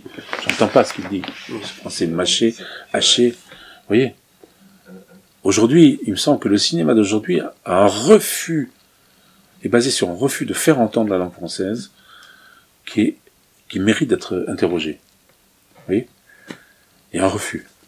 Parce qu'il y a aussi une fascination pour les novlangues, soit de la mode, soit des jeunes, comme on dit, entre guillemets, les jeunes. C'est typique. Aujourd'hui, un acteur comme Romain Duris, au fond, est quelqu'un qui mime le langage banlieue ou qui prend des attitudes de chanteur de reggae. Je sais qu'il a une mauvaise diction. C'est vrai que cette question de diction est très frappante. Parce que c'est vrai que c'est une époque, dans ces films-là, où ils ont tous une diction peut-être qui a hérité aussi encore de la tradition dramatique, quoi. Mais ils ont tous en effet une diction parfaite, extrêmement claire, il y a une déperdition de l'articulation même de plus en plus. D'ailleurs, autant dans la chanson, en fait, dans tous les arts. Et l'aspect charge presque pamphlétaire de La maman et la putain, ça vous a marqué à l'époque? Vous l'avez découvert plus tard? Non, on l'a découvert plus tard, parce que si vous voulez, pour moi, et les gens qui avaient mon âge, 68, disons-le, c'était de la rigolade. 68, c'était un chahut d'étudiants avec une grosse grève puis c'était tout, quoi. Si De Gaulle n'avait pas été obligé de démissionner un an après, on n'en parlerait probablement même pas. Vous voyez, il y a eu cette réplique, comme on dit en termes de géologie, mais de séisme. Mais c'était pas un séisme, c'était rien du tout. Donc ça nous intéressait pas beaucoup. Ce qui nous intéressait plus, c'était la question de la maman et la putain, quoi. La question de la femme. Et là, elle était là. Vous voyez, il y a quelque chose qui se disait et qu'on cherchait aussi chez Antonioni. Oui. Alors que les Américains étaient beaucoup plus pudiques là-dessus. C'était à l'époque on connaissait pas. Enfin moi je connaissais pas les films de Cassavetes. Donc et Woody Allen c'était pas sa période la plus intéressante. Donc on cherchait une vérité. La seule vérité qui nous intéressait à l'époque c'était la vérité féminine qui nous renvoyait à la nôtre. Donc ce film nous parlait extraordinairement de la femme à tous ses états. L'histoire du Tampax est prodigieux parce que c'est pas seulement un morceau de bravoure un peu trash, comme on dirait aujourd'hui. C'était véritablement un acte féministe. On dit, je vais t'arracher ça avec les dents. Peu importe. On a fait des trucs comme ça pour prouver aux femmes, nous autres petits hommes, les femmes qui étaient en train de se libérer, parce qu'il faut aussi voir où ça sortait. Nous, on était ignares, mais elles aussi étaient complètement ignares, qu'on était capable de transgresser un certain nombre de choses, notamment ce qui faisait leur spécificité une fois par mois. Donc tout ça, vous voyez, ce passage du Tampax, entre autres, c'est un morceau de réel extrêmement prodigieux, qui est toujours aussi scandaleux, aussi fort, beaucoup plus que de montrer la bite de Romain Duris ou de je sais pas qui à l'écran, vous voyez. Ça, c'est un morceau de réel, et ça, c'est irremplaçable. Autant que l'addiction, autant que le bruit de Paris, autant que les allusions à la culture. Alors je sais plus quel est le film, quand ils sont au Domago, on voit le cinéma Publicis qui est en face, il y a un film de, j'ai oublié. Ah, ça je ne... C'est un film important, genre Fritz Lang ou quelque chose de ce genre. C'est pas Fritz Lang, mais quelque chose comme ça, ou Godard, enfin, ou Chabrol, ou Truffaut. Très intéressant tout ça. Très intéressant. Et aussi, la longueur du film. Oui, 3h30. La longueur du film est extraordinairement intéressante parce que aujourd'hui, ça outrepasse, de même qu'on reproche aux écrivains la longueur de leurs phrases, la complexité de leurs phrases. De même, un film qui dure 3h30, montrer des clampins en train de discutailler et de couchailler, etc., je parle de façon critique, c'est insupportable aux esprits d'aujourd'hui, en plus en noir et blanc, mon Dieu.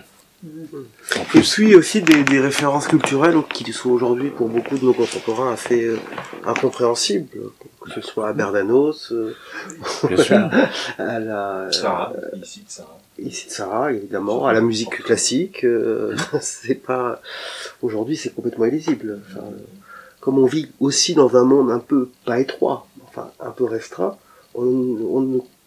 parfois je découvre que Bernanos en fait personne ne le connaît, en fait, chez les gens. Personne ne le connaît. C'est étonnant.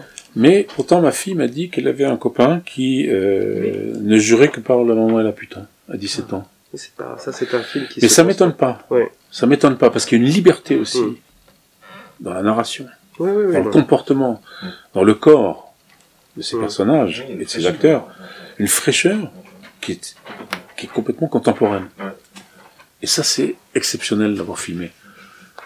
Vous avez apprécié d'ailleurs aussi les autres films de Jean Eustache, parce que c'est évidemment le réalisateur de La Maman et la Putain, mais je pense au Père Noël à les yeux bleus, qui est un très très beau film, presque un moyen métrage. Un moyen métrage, qui dure 50 minutes, qui est aussi un film sur une éducation sentimentale, et qui est très beau, ou Une sale histoire, qui est quand même un film absolument dans le sujet très scabreux. Vous pouvez peut-être le rappeler pour nos éditeurs qui ne connaissent pas forcément le sujet d'une sale histoire. Si je me souviens bien, il a placé une caméra dans un interstice de toilette. Oui, en fait, il y a un trou entre le toilette des femmes et les toilettes des hommes, et plusieurs personnes racontent toutes les histoires de voyeurs, avec un travail aussi sur le langage, puisque rien n'est montré dans ce film, c'est un huis clos, avec Jean Douché. Avec Michael Lonsdal. Et Michael Lonsdal aussi. Il fallait ne rien montrer. Et il ne fallait rien montrer. Aujourd'hui, on montrerait. Oui, bien sûr. Et l'autre film d'enfance de oui, stage, Les Petites Amoureuses. Les Petites Amoureuses. Voilà. Il y a aussi dans la façon de filmer l'enfance quelque chose de typique de cette époque. On parlait de Piala tout à l'heure, de La Maison des Bois, des choses comme ça, mais des films plus récents. Filmer l'enfance, c'est probablement une des choses les plus difficiles qui soient. On tombe très vite dans les clichés, on tombe très vite dans le sentimental. Or, Eustache a échappé à ça, justement. Comme tous les types qui ont eu des enfances extrêmement compliquées et blessées, lui a réussi à filmer ça. C'est assez étonnant. Je parle pas des films L'Orphelin, des choses comme ça, comme Mancini. C'est trop, pour moi, c'est trop. Il y a quand même quelques grands films chez Piala. Voilà. Alors, on parlait de La Maison des Bois, mais aussi un de ses premiers films. C'est L'Enfance nue. L'Enfance nue, exactement. Oui. Film terrible d'ailleurs. Terrible. Absolument terrible. Mais je pensais justement aux gens de cette génération, même si Eustache est plus jeune que... On peut penser à Gérard Blin, qui a réalisé... Alors, les films de Gérard Blin qui m'ont été recommandés par Michel Marmin. Ben oui, puisqu'ils étaient très liés, très proches. Oui. Oui. Il a même fait des scénarios oui. pour lui. Très ambigu ces films. Encore un homme compliqué. On dirait qu'il est très compliqué. Très compliqué. Et il fait partie d'ailleurs, Gérard Blin, dans cette génération qui, elle aussi, a un rapport pour le moins polémique, en tout cas, et hostile à la modernité, au monde moderne, mais c'est même plus le monde moderne, et aux évolutions de ce monde. Et à la perte d'un certain nombre je déteste le terme valeurs, enfin de principes traditionnels qui étaient partagés par nos ancêtres. Mais il me semble que un cinéaste ou un écrivain ou un philosophe qui acquiescerait à ce qui vient, c'est soit un crétin, soit un gangster. C'est pas possible. Même un philosophe ou un écrivain ou un artiste qui acquiescerait à l'idée de progrès n'est pas acceptable pour nous. Nous sommes là pour quoi? Pour témoigner de ce qui se perd, de l'irremplaçable qui est en train de se perdre.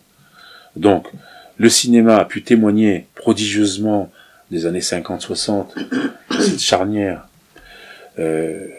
Sans le cinéma et sans un certain nombre d'écrivains, on ne saurait pas ce que ça a été. On ne saurait pas ce que ça a été. Quelqu'un comme Blin et quelqu'un... C'est très étrange parce que certains disent c'était juste un acteur, c'est pas vraiment un cinéaste. Il n'a pas eu le temps, enfin, vous voyez. Or, Marmin me disait qu'il y a vraiment une logique. J'ai pas vu tous ces films, mais il y a vraiment une logique, il y a une thématique.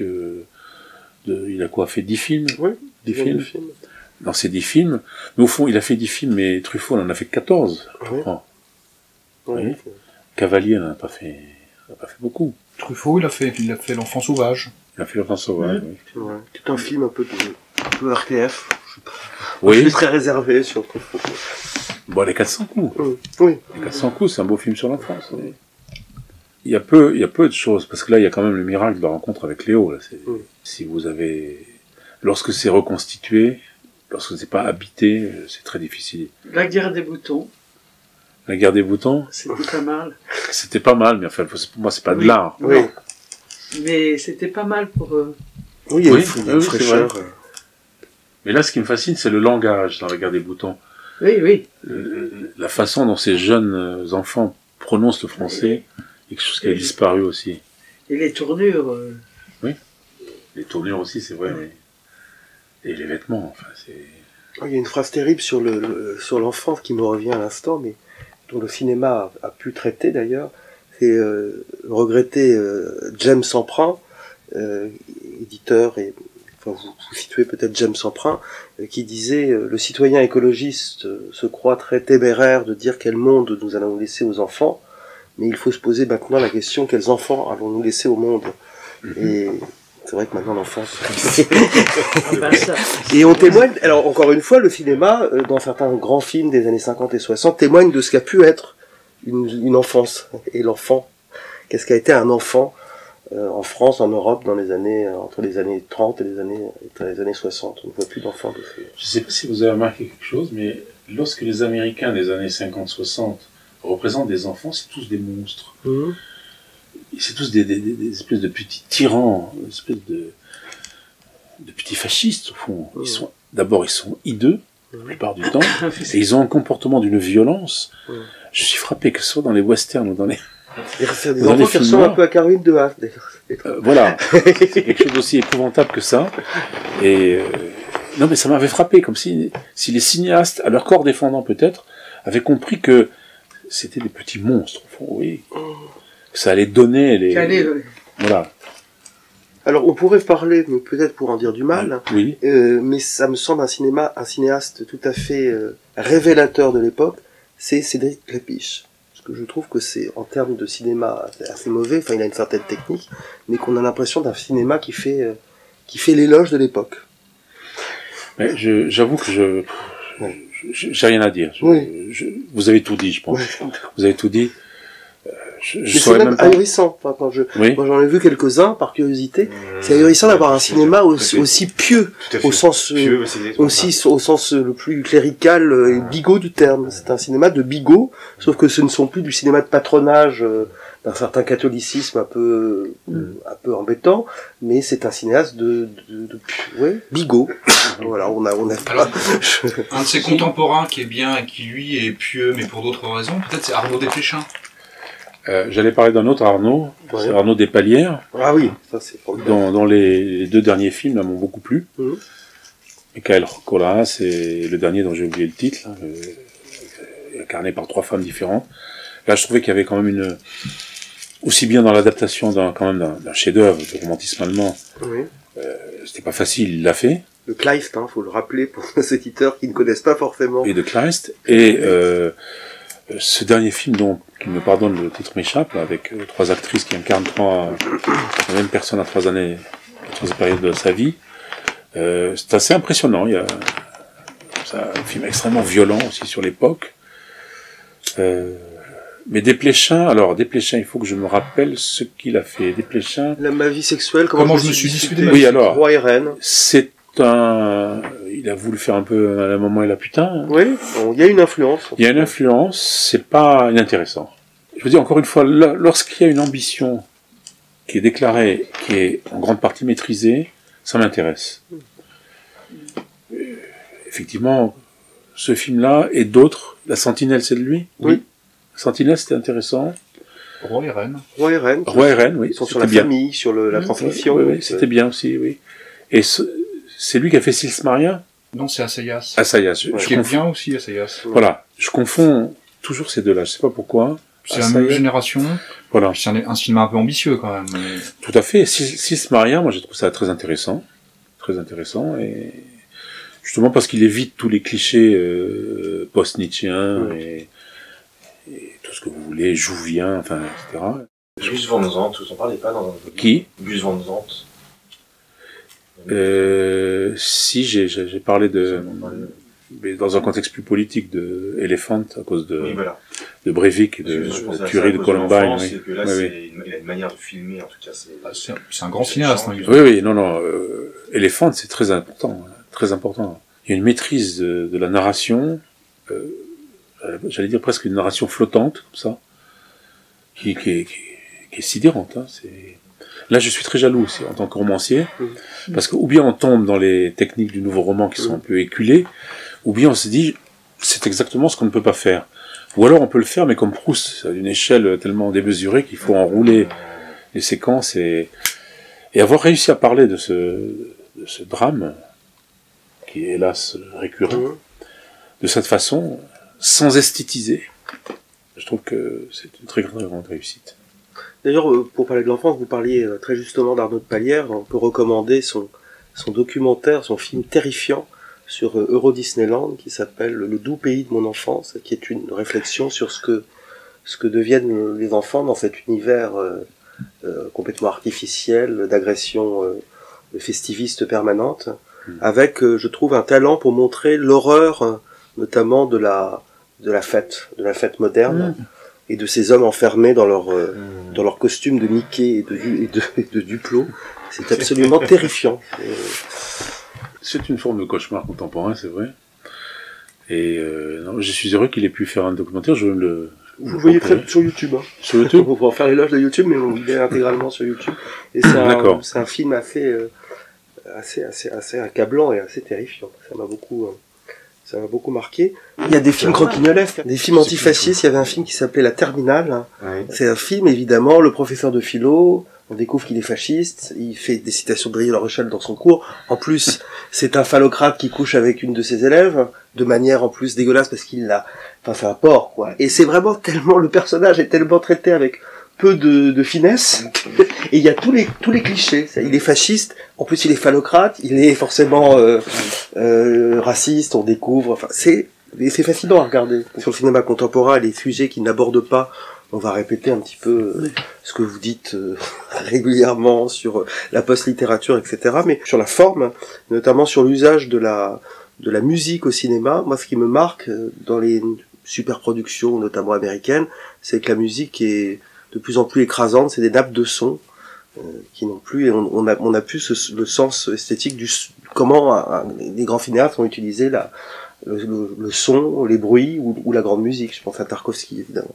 Le dernier, peut-être, c'était Herrmann. Enfin, je parle pour les Américains. Bernard Herrmann. Bon, il y a Morricone encore, peut-être qui a réussi à beaucoup travailler la bande-son en faisant naître, par exemple, la musique d'un bruit de la bande-son. Je pense à Il était une fois dans l'Ouest. Comment, peu à peu, ça naît de la mouche, ou du bruit d'une botte, ou, vous voyez, du silence, au fond. Ça, c'est extrêmement intéressant. Après, on tombe vite dans une musique sentimentale qui a toujours existé. La musique de John Barry, des gens comme ça, elle est bien, très bonne qualité, mais c'est un peu celle de Korngold. C'était tous des post-malériens qui exilés à Hollywood pendant la guerre, qui ont donné une espèce de ton néo-romantique à la musique de film. À mon avis, qui peut pas y échapper, d'une certaine façon. Si vous regardez par exemple la bande-son du Mépris, c'est quasiment celle de Delerue, c'est quasiment du malheur là aussi. En fait, à mon avis, avec un usage ironique.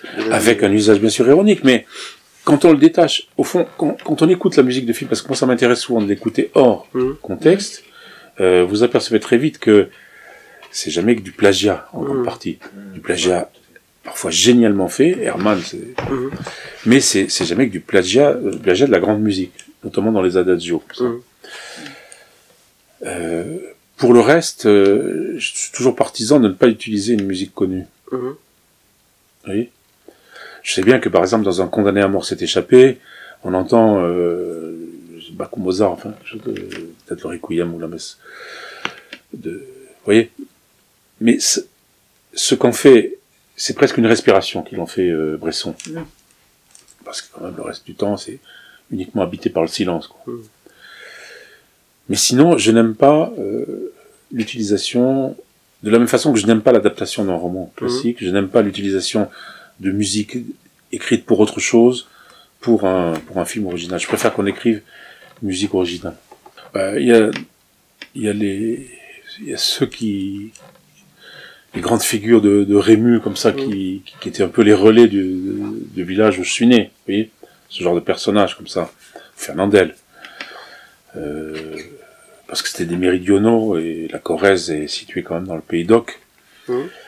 Mais sinon, j'aime aussi tout ce qui est terriblement, j'ai un peu dit tout à l'heure, avec Jouvet, ou Guitry, extrêmement travaillé, presque affecté. Ça me plaît énormément. C'est pour ça que j'aime aussi beaucoup un acteur comme George Sanders, vous voyez, ou un acteur, ce gros acteur anglais, Sidney Greenstreet. Je sais pas si vous voyez qui c'était, une espèce de gros anglais très cynique. Il joue dans les films je crois qu'il joue dans Walsh, dans le cinéma américain. Des films comme ça, une espèce de type énorme et très cynique, un peu comme l'automne, mais beaucoup plus cynique. Comme ça, j'aime beaucoup ce genre parce que j'aime les voix, ou Vincent Price aussi, vous voyez, c'est un truc comme ça, je parle pas de Bogart, enfin tout c'est... Wayne, je suis un fanatique de John Wayne, avec ça, à la fois le corps de John Wayne, on se demande comment ce type peut marcher, mais il marche un peu comme Depardieu, en fait il marche et il impose une musique de sa marche qui est absolument sidérante. Tout le monde est tenté à un moment de sa vie, de son enfance, de marcher comme John Wayne. Mais aussi sa voix. La voix de John Wayne, c'est quelque chose. Aujourd'hui, j'essaie, parce que c'est vrai, vous avez raison de dire qu'on a beaucoup parlé du passé. Aujourd'hui, j'essaie de voir. J'ai beaucoup aimé Mickey Rourke au début. Je trouvais absolument fascinant dans l'année du dragon de Cimino. Il était absolument fabuleux. Harvey Keitel, si on oublie sa laideur, c'est parfois difficile, mais effectivement, dans ses premiers films, je trouve ça absolument fascinant. Pacino, évidemment. L'après-midi d'un chien, par exemple. L'après-midi de chien, oui. L'après-midi de chien, C'est étonnant d'apparaître dans le rôle d'un homosexuel, comme ça, c'est assez étonnant. Et les femmes? Les femmes, beaucoup. Bon, toutes les italiennes, des années 50-60, parce que ça, c'était... J'arrivais à la puberté. C'était elles qui dominaient à l'époque. Il y avait quelques américaines, Marilyn Monroe, mais c'était surtout les italiennes. Et quelques françaises comme Bardot et Moreau, qui étaient là. Deneuve aussi, là, toute... La première Deneuve. La première Deneuve, oui. Deneuve dans Répulsion, par exemple, Polanski, c'est extraordinaire. Ou dans Belle de jour, d'ailleurs. Et dans Belle de jour aussi. Mais dans Belle de jour, c'est plus travaillé, elle a perdu cette espèce de... D'étrangeté aussi, hein, chez Deneuve. Très étrange, dans Tristana de Buñuel aussi, pour revenir, est magnifique. Quel film étrange. Et dans Répulsion, avec ce sourcil qui bat en permanence, comme ça, c'est extraordinaire. Je sais que je ne reverrai pas Répulsion, parce que ça me fait cauchemarder. Ça m'arrive d'aller dans certains films du cinéma d'arrêt d'essai, comme on dit aujourd'hui, où il y a des grandes rétrospectives, l'Action Christine, le Champeau, l'école, etc. Aujourd'hui, quand on voit des gens qui ont entre 60 et 80 ans. Donc, dans 30 ans, les gens vont plus. C'est terminé. Moi, j'en ai parlé avec la fille à la caisse du Christine. Elle me dit, quand elle voit des gens de 25, entre 25 et 40 ans, elle est étonnée. Elle me dit, vous savez, vous êtes les derniers. Après, il n'y a plus personne. Et ils vont fermer. Moi, je pense que dans une dizaine d'années, ils vont fermer en même temps que les églises. Le rapport à l'image très différent. Ceux qui seront... Forcément, c'est sur petit écran. Et puis même si Internet permet, pour certains d'entre nous, d'aller voir, revoir des images, des choses, des extraits, l'usage d'Internet va changer aussi le regard. Maintenant, les gens ne peuvent le regarder que 5 minutes. La concentration ne va pas plus loin. Ça, c'est vrai aussi. Et ça, c'est fondamental, parce que ça vaut aussi pour le roman, ça vaut aussi pour les œuvres du passé. La durée, c'est ce qu'on disait pour Desplechin et pour Eustache, à savoir que la durée, les films extrêmement longs, sont probablement condamnés. À la fin de sa vie, il voyait aussi des choses très complexes. Mais je viens à Debord parce que ça a été aussi un cinéaste... me semble-t-il, alors est-ce que c'est un cinéaste qui a usé du cinéma pour avoir exprimé sa vision du monde et sa vision de l'effondrement. Est-ce que vous avez vu une Jérôme Nocté et que pensez-vous du cinéma de Debord? Je l'ai vu un peu comme ce que je reproche aux autres de regarder les films, la façon dont je le reproche, à savoir que je l'ai vu de façon segmentée. Parce que il y a un défi déjà, la façon de regarder ce genre de choses, ou de la façon dont on peut regarder les adaptations, je sais pas comment les appeler, de la société du spectacle, vous savez. C'est mise en image. Comme c'est pas du cinéma véritablement, c'est des essais, appelons ça des essais cinématographiques. Lu avec cette voix. Voilà, avec cette voix.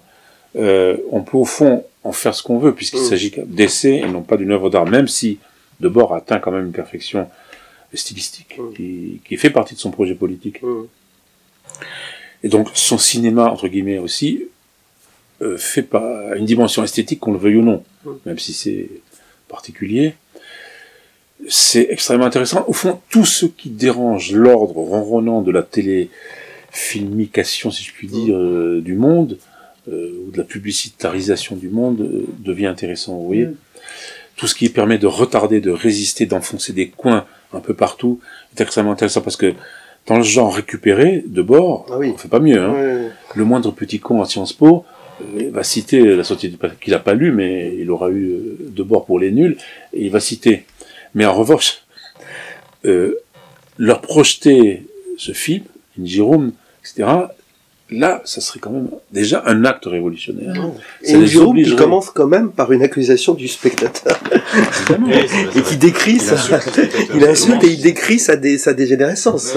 Il faut faire ça, il faut commencer par ça. Alors, on oublie la vertu du scandale, du vrai scandale, je parle pas des petites affaires médiatiques. La vertu du vrai scandale, c'est justement de provoquer la réflexion, pas autre chose. Je dis ça en tant que catholique, non pas malheur à qui le scandale arrive, mais je vous apporte la guerre, disait le Christ. Donc, toute forme de guerre, aujourd'hui, devient intéressante contre le système, contre le spectacle. Là, je sais que c'est facile à dire entre nous, dans cet appartement merveilleux, Jacqueline, mais il n'empêche que c'est ça qu'il faut faire. C'est ça qu'il faut faire. Moi, je le ressens profondément. Mais oui. Parce que j'appartiens quand même à une autre génération. Je vois bien la façon dont ce qui même s'est passé ici, c'est invraisemblable. La façon dont les échanges se sont modifiés, c'est incroyable. Il n'y a pas d'esprit. C'est-à-dire, il y a le refus, aucun humour. Bon, ça me frappe énormément. Aucune gaieté. Mais la gaieté, c'est l'esprit. Il n'y a plus le goût de l'échange véritable, c'est-à-dire aussi de la polémique. Je pense au tablé aussi bien des amis, des frères de Dominique, etc. C'était constamment. D'ailleurs, il fallait quand même être. Ça entraîne à l'épée d'une certaine manière. C'est ça. Il n'y a plus d'épée. Quand Dominique, l'épée, c'était sa langue et son écriture. Tout n'est peut-être pas perdu. Non, ça j'en suis sûr. Mais ça va être effectivement des catacombes, ça va être des sanctuaires, ça va être des abbayes de Thélème. Oui. Mais pour que ces abbayes, pour que ces sanctuaires existent, il faut se battre. Ah voilà. Ah, ça, je suis. Et se battre, ça veut dire user de violence.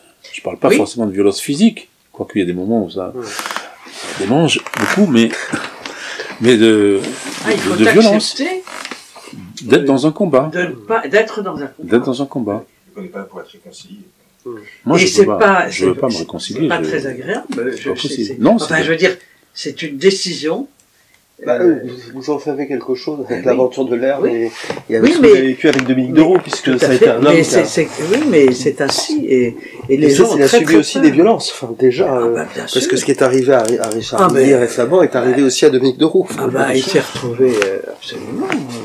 Parce qu'on oublie aujourd'hui, même parmi des gens qui parce que ça n'arrange personne. Je vois que de Roux maintenant, comme il est moins récupéré que Debord, certes. Non, mais forcément. C'est peut-être plus compliqué, mais même de Roux, parmi certains de ses admirateurs, en tout cas, on trouve des gens qui sont... On trouve des gens qui ne se rendent pas compte que ce qu'il a été réellement. C'est devenu une figure, d'aventurier.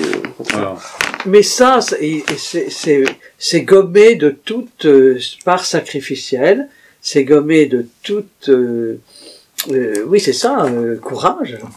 Moi, c'est ce qui me marque aussi, c'est que le sectarisme est doublé par la culture. L'affaire Maurras est quand même ahurissante. C'est bien. C'est-à-dire les gens en parlent, mais sans avoir jamais ouvert même un livre de Maurras. Ils savent même pas qui c'est. Ils racontent des choses aberrantes. Moi, ça m'est apporté. On entend des humoristes sur France Inter qui expliquent que Maurras était un grand partisan de la collaboration avec l'Allemagne, alors qu'il n'a jamais été un partisan de la collaboration avec l'Allemagne. Non, mais c'est aberrant. Et puis même, par exemple, sur le racisme de Maurras. Moi, je l'ai un peu lu, Maurras, quand même.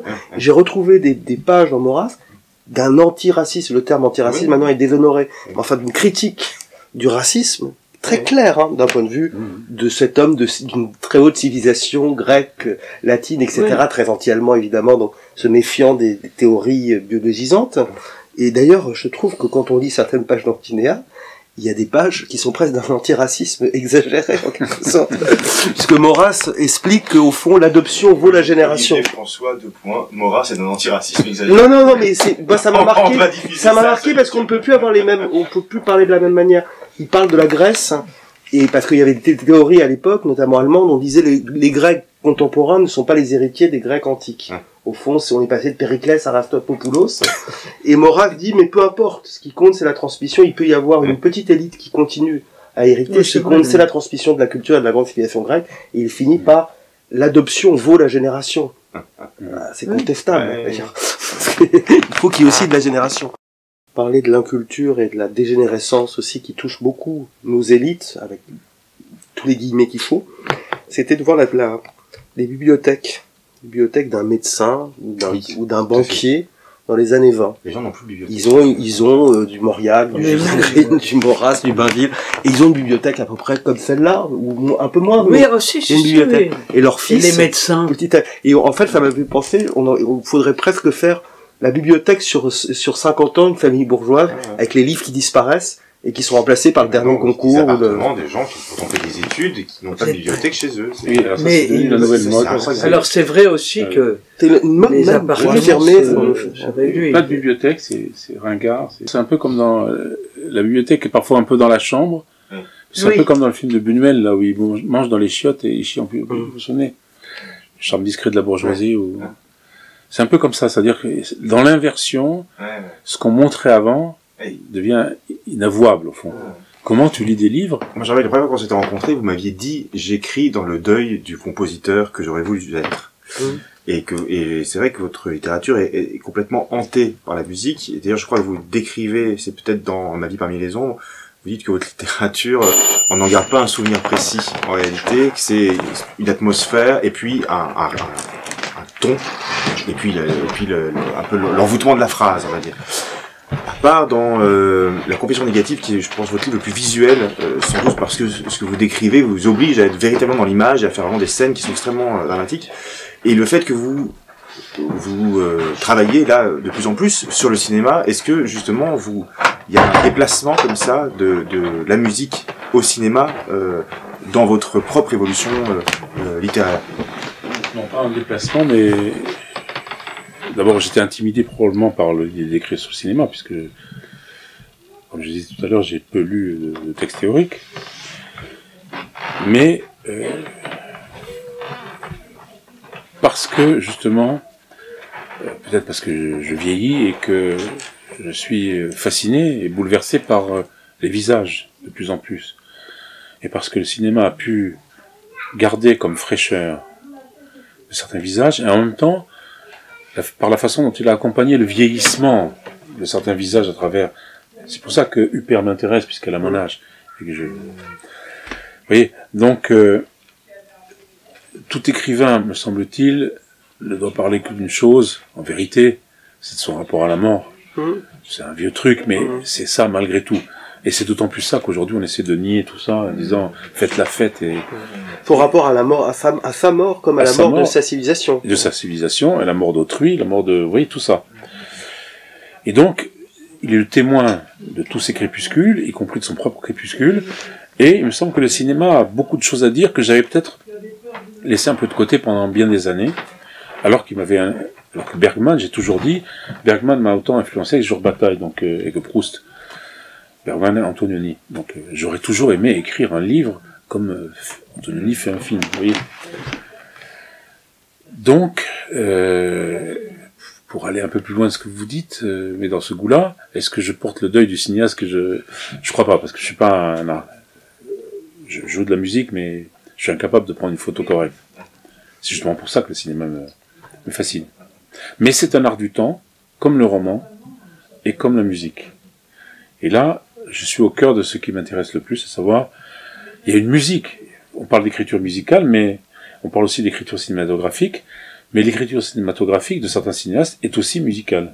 C'est pour ça qu'elle peut se passer, à mon avis, de bande-son, très très largement. Une pirouette finale. Une petite pirouette, une épitaphe, c'est-à-dire on faisait une épitaphe. Ah oui, à un moment donné, l'épitaphe. Tout le monde dirait, ou à peu près, CJ, un art qui nous a fait beaucoup rêver. Oui. Mais pas du tout. CJ, un art qui nous a ouvert les yeux.